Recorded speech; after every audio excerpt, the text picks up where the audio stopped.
ناظرین، امریکہ، اسرائیل اور ایران کی جنگ شروع ہوئے قریباً 3 ہفتے ہو چکے ہیں۔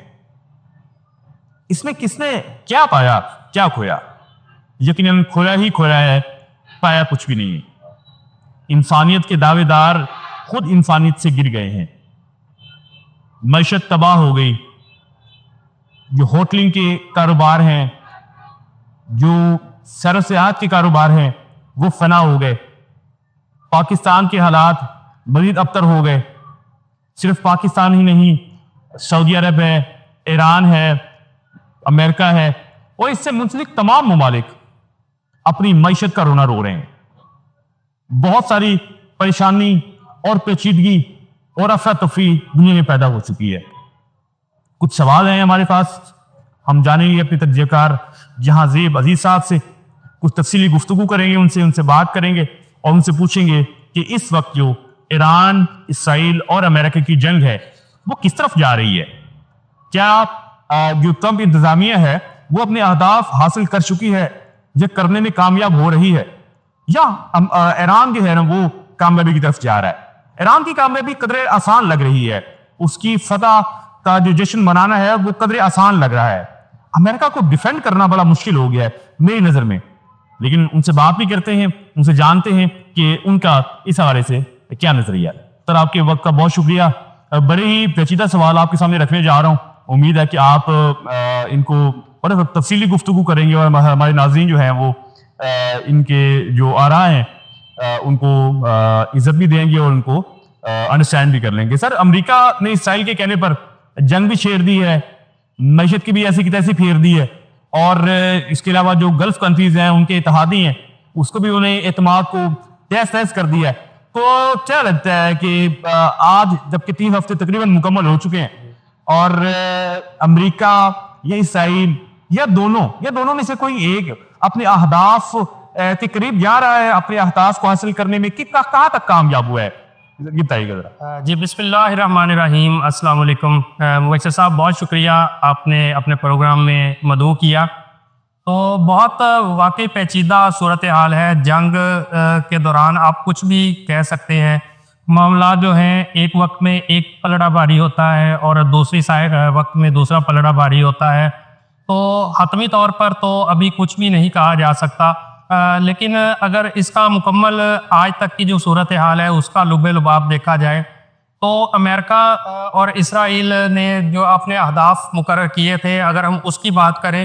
تو ان کا ہدف یہی تھا کہ ایران کے اندر جو ہے وہ رجیم چینج کروایا جائے اور جو آیت اللہ خامنائی ہے اس کی حکومت کو ختم کیا جائے، اور رضا پہلوی جو کہ اس سے پہلے انقلاب ایران سے پہلے جس کا والد جو تھا وہ حکمران تھا اور امریکہ کی پالیسیز وہاں پر چلتی تھیں، ایران کے اندر بے حیائی تھی، مغربی کلچر جو تھا وہ پروان چڑھ رہا تھا، تو اسی چیز کو دوبارہ سے یہاں پر انٹروڈیوس کروایا جائے جس طرح انہوں نے باقی مشرق وسطیٰ کے ممالک میں کیا۔ عراق میں انہوں نے رجیم چینج کروائی، اس کے بعد شام میں رجیم چینج کروائی، لیبیا کے اندر ہوا، اور جس ملک میں چاہتا ہے امریکہ جو ہے وہ رجیم چینج کروا کر اپنے اہداف حاصل کرنے کی کوشش کرتا ہے۔ تو یہاں پر بھی ان کا یہی تھا کہ وہ رجیم چینج کروائیں گے، تیل کے ذخائر پر قبضہ کریں گے اور جو ہے امریکن پالیسیز کو یہاں پر نافذ کریں گے، لیکن یہ ساری چیزیں جو ہے نا وہ الٹی پڑتی ہوئی نظر آ رہی ہیں۔ ابھی تک اگر ہم بات کریں، ایران نے ان کے اہداف کو اتنی آسانی سے جو ہے ان تک پہنچنے نہیں دے رہا ہے۔ ایران جو ہے وہ ایک کے بدلے میں 10 حملے ان پر کر رہا ہے، ان کی تنصیبات کو بھی، اور اس کے علاوہ جو ان کے اڈے ہیں یہ ہمارے جو عرب امارات کے ممالک ہیں جیسے دبئی ہے، UAE ہے، سعودی عرب ہے، قطر ہے، اس قسم کے جتنے بھی ممالک میں جہاں پر بھی امریکن مفادات ہیں ان پر بھی حملے ہو رہے ہیں اور ان کا جو اعتماد تھا وہ بھی متزلزل ہو رہا ہے۔ امریکہ نے کیونکہ سیکیورٹی کے طور پر وہاں پر اپنے اڈے قائم کیے تھے کہ وہ ان ممالک کی جو حکومتیں ہیں ان کے وہاں پر بادشاہی نظام قائم ہے اس کو تحفظ دیں گے، لیکن ابھی وہ اپنا تحفظ کرنے میں بھی ناکام ہے۔ تو ابھی تک بظاہر تو یہی لگ رہا ہے کہ ایران جو ہے وہ برتری میں جا رہا ہے اس جنگ میں، لیکن آگے اب دیکھتے ہیں کہ جیسے جیسے حالات بدلیں گے اس کے بعد ہم اپنا مزید بہتر تجزیہ پیش کر سکیں گے۔ سر، ایران امریکہ کے لیے اسرائیل کے لیے ترناولا ثابت نہیں ہوا، مطلب جتنا آسان ہدف اس کو سمجھا جا رہا تھا وہ نہیں ہوا، اور اس میں شدت آئی ہے خامنہ کی شہادت کے بعد۔ جو ان کے فیصلے ہیں، یہ جو پالیسیز ہیں، جو اعلیٰ قیادت ہے ان پر بھی حملے ہوئے ہیں، کافی لوگ ان کے شہید بھی ہوئے ہیں اعلیٰ قیادت میں سے، اور اس کے بعد نا تیزی آئی ہے حملوں میں اور شدت آئی ہے ان کے جو اپنی پلاننگ ہے، ان کی پالیسیز ہیں، شدت دیکھنے میں آئی ہے۔ امریکہ اور ٹرمپ الیکشن سے پہلے تو آپ سمجھتے ہیں کہ انہوں نے بڑی اس بات کا واویلا کیا کہ جنگیں ہم نے نہیں کرنی، ہم نے امن لانا ہے، اور اس میں پھر جو جنگیں چل رہی ہیں بڑے سالوں سے، امریکہ کو اس سے کوئی لینا دینا نہیں ہے، ہم نے جنگیں وہ ختم کرنی ہے، اس کی پوری کمپین کی گئی ٹرمپ کی طرف سے الیکشن جیتنے کے لیے، تو وہ کامیابی ہوا اس معاملے میں۔ پھر جیتنے کے بعد پھر ایک نیا سلسلہ شروع ہوا نوبل پرائز کا، پھر وہ ایک ڈرامہ شروع ہوا، اس میں پاکستان بھی کافی حد تک انوالو ہے، اور اب اس پہ تنقید بھی ہو رہی ہے پاکستان پہ اس حوالے سے، تو وہ ایک ڈرامہ شروع ہو گیا۔ اس کے بعد اب جو امریکہ ہے وہ اپنی اس بات میں تو قائم نہیں رہ سکا، یا رہا نہیں، یا رہ سکا نہیں ہے، یا اس کے ان کے مزاج میں اس قسم کی بات نہیں ہے، کیونکہ وہ تو ہم تو اتنی بڑی بات بھی نہیں کر سکتے بینگ اے مسلم، لیکن وہ تو یہ بات بربلا کہتا ہے کہ میں اگر مجھے کچھ چیز سمجھا سکتی ہے تو وہ خود نہیں، میرے علاوہ مجھے کچھ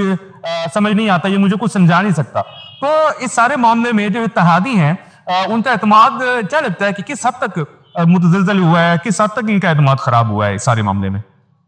اس میں آپ کے سوال کے دو پہلو ہیں۔ ایک تو ان کا جو امریکہ کا انٹرنل معاملہ تھا اس کی سلیکشن کے حوالے سے، کہ اس نے امن کی کیمپین کی تھی، اور اس نے لوگوں کو جو ہے وہ منشور یہی دیا تھا کہ امریکہ اب کسی بھی جنگ کا جو پارٹ نہیں ہوگا، اور دوسرا پارٹ جو ہے وہ اس کے اتحادیوں کے حوالے سے آپ نے بات کی ہے، جس میں نیٹو ہے، برطانیہ، فرانس، اور جتنے بھی ممالک جو گزشتہ جنگوں میں اس کے ساتھ رہے، اس کے اتحادی رہے۔ تو یہاں پر اگر اس کے انٹرنل ہم معاملات کی بات کریں امریکہ کے اندر، تو میرا خیال ہے کہ یہ ٹرمپ جو ہے وہ واحد صدر ہے امریکہ کے اندر جس نے امریکہ کی عوام کو بیوقوف بنایا ہے، یعنی اپنے دعووں سے، اپنے وعدوں سے پڑھی لکھی عوام کو اس نے بیوقوف بنایا ہے۔ اس نے اپنے پچھلے دور حکومت میں جب اس کو ہٹایا گیا، اس کا ٹینیور مکمل ہوا، اس کے بعد پھر اس نے پارلیمنٹ پر حملے کیے، اپنے مخالفین پر تشدد کیا، وہی سیاست جو پاکستان میں چلتی رہی پی ٹی آئی کے دور میں، اور اس کو ہٹانے کے بعد یہ سیم سنیریو امریکہ کے اندر بھی چلتا رہا۔ لیکن اس کے باوجود کیونکہ امریکن عوام کی اگر ہم بات کریں، ایک عام لوگوں کی بات کریں، تو وہ جنگوں سے بہت زیادہ تنگ ہیں۔ آئے روز جو جنگیں ہیں ان کی زندگیوں کے لیے بھی خطرہ ہیں، ان کی معیشت کے لیے بھی خطرہ ہیں، اور دن بہ دن جو امریکہ کی ریپوٹیشن ہے دنیا کے اندر ہے اس کو بھی خراب کرتے جا رہے ہیں۔ تو ایک نیوٹرل جب منشور آیا ٹرمپ کی طرف سے امن کے حوالے سے، تو امریکن نے اس کو بہت زیادہ یعنی سپورٹ کیا، اور ان کی یہ کوشش تھی کہ ایسا صدر جو دنیا میں امن لا سکے اس کو الیکٹ کیا جائے، اور امریکن عوام نے الیکٹ کیا بھی۔ لیکن الٹیمیٹ جو اسرائیل کے کہنے پر اب امریکہ نے اس پر حملہ کیا ہے، تو بہت زیادہ پریشر بھی دیکھنے میں آ رہا ہے ٹرمپ کے اوپر، امریکہ کے اندر بھی اور اتحادیوں کی طرف سے بھی،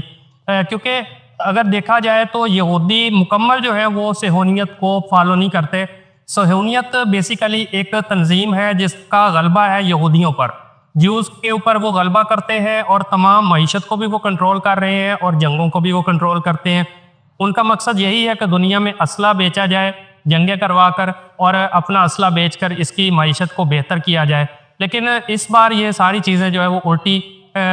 پڑتی ہوئی نظر آ رہی ہیں۔ کانگریس نے بھی ہاتھ کھینچ لیا کیونکہ اس کی منظوری بھی نہیں لی گئی، بجٹ کے حوالے سے بھی مشکلات پیش آ رہی ہیں۔ اور جہاں تک اتحادیوں کی بات ہے،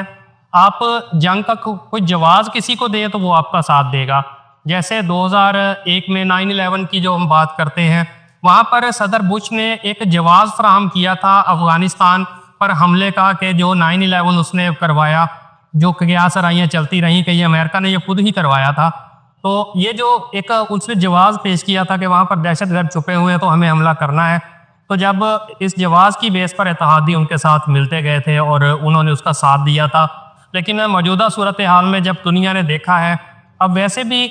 2001 کے مقابلے میں آج 2026 ہے، اور سوشل میڈیا کا دور ہے، پل پل کی خبریں جو ہیں وہ لوگوں کے موبائل پر موجود ہیں۔ تو تو بڑا مشکل ہوتا ہے اگر اتحادی اس کا ساتھ دیتے ہیں تو ان کے لیے بھی بڑا مشکل ہے اپنی عوام کو کنونس کرنا کہ وہ کس بیس پر امریکہ کے ساتھ کھڑے ہوئے ہیں اور اپنی معیشت کو خراب کر رہے ہیں. یہ کیا لگتا ہے سر آپ کو کہ ایران کیونکہ آپ تو ہار ماننے کو تیار نہیں ہے, اپنے ہتھیار پھینکنے کو تیار نہیں ہے, سرنڈر وہ کرنا نہیں چاہتا, اپنا سب کچھ اس نے تقریباً سب کچھ گوا دیا ہے اتنی ہلاکتوں اور اتنی شہادتوں کے بعد, سرنڈر تو وہ کرنا نہیں چاہ رہا, جو کہ ٹرمپ کا ایک بہت بڑا خیال تھا یا بہت بڑی اس کی ذہن میں ایک پلاننگ تھی کہ ہم اس کو مجبور کر دیں گے گھٹنے ٹیکنے پر. لیکن ایسا کچھ ہو نہیں رہا, ایسا کچھ ہونے جا نہیں رہا, کچھ نظر آ نہیں رہا. تو کیا لگتا ہے کہ کچھ ایسی غلطیاں ہو گئی ہیں, کوئی ایسی مس کیلکولیشنز ہو گئی ہیں ٹرمپ سے کہ وہ چیزیں وہ سوچ نہیں پایا, کوئی پلاننگ نہیں کر پایا, اس نے ایسی اندھا دھند جو ہے نا وہ اسرائیل کی بات مانتے ہوئے اس نے ایران پہ حملہ کر دیا. کچھ لگ رہی ہے مس کیلکولیشنز آپ کو؟ جی بالکل, اگر دیکھا جائے تو ٹوٹل ہی یہ جنگ جو ہے وہ مس کیلکولیشنز پر ہی مشتمل ہے. لیکن مس کیلکولیشن جو ہے وہ ان سے کروائی گئی ہے اسرائیل کی طرف سے, کیونکہ ان کا مقصد یہی تھا کہ ایران کو تباہ کیا جائے, وہاں سے پھر تیل جو ہے وہ اس کی لائنیں جو ہے وہ اسرائیل تک جائیں اور وہ مکمل جو ہے وہ اس کے تیل کے ذخائر پر قبضہ کر لے. یہ موجودہ اس کا نیتن یاہو کا جو بیان آیا ہے اس نے بھی یہی کہا ہے کہ آبنائے ہرمز کو چھوڑ کر ہم یہ چاہتے ہیں کہ تیل کی جو لائنیں ہیں وہ ڈائریکٹ اسرائیل تک جانی چاہیے ایران سے. لیکن یہاں پر مس کیلکولیشن جو ہے وہ مین جو ہے وہ یہی ہوئی ہے کہ انہوں نے اپنے ماضی کو دیکھتے ہوئے کہ امریکہ جس ملک پر جاتا تھا حملہ کرتا تھا وہاں رجیم چینج کروا کے اپنے مفادات حاصل کر لیتا تھا, جیسے عراق میں تھا. لیکن ان کے ذہن میں یہی تھا کہ یہاں کی عوام بھی, کیونکہ وہاں پر انہوں نے ان کی عوام کو ساتھ ملایا اور عوام کسی حد تک ان حکمرانوں سے تنگ بھی تھی کیونکہ ان کا جو لائف سٹائل تھا وہ بادشاہانہ تھا. عوام ڈکٹیٹرشپ کے حوالے سے وہ مشہور تھے. آپ معمر قذافی کو دیکھ لیں, آپ صدام حسین کو دیکھ لیں, بشار الاسد کو دیکھ لیں, وینزویلا اس کی تازہ مثال ہے. تو وہاں پر یہ کہ سب سے زیادہ تیل کے ذخائر وینزویلا میں ہیں تو اس پر انہوں نے قبضہ کیا. تو بیسیکلی وہاں پر عوام جو تھی وہ اپنے حکمرانوں سے خوش نہیں تھی اور جب ان پر برا وقت آیا ہے تو عوام ان کے لیے نکلی نہیں ہے. لیکن یہاں پر مس کیلکولیشن یہ ہوئی کہ ایران کی عوام اپنے لیڈرز کے ساتھ کھڑی ہوئی تھی کیونکہ ان کا رشتہ یہاں پر بھی ٹھیک ہے, وہ حکم جو تھا وہ سپریم لیڈر کا ہی چلتا تھا, آیت اللہ خامنہ ہی نال تھا. لیکن وہ جو حکم تھا وہ محبت کی بنا پر تھا, احترام کی بنا پر تھا, نہ کہ ڈکٹیٹرشپ کی بنا پر. تو جیسے ہی ان کی شہادت ہوئی ہے تو عوام کے اندر شدید غم و غصہ آیا ہے, عوام سڑکوں پر نکل آئی ہے اور امریکہ کی جو خواہش تھی, امریکہ جو ایکسپیکٹ کر رہا تھا کہ وہ جلد ہی رجیم چینج کروا لے گا تو وہ نہیں کر سکا اور الٹا یہ جنگ اس کے گلے پڑ گئی.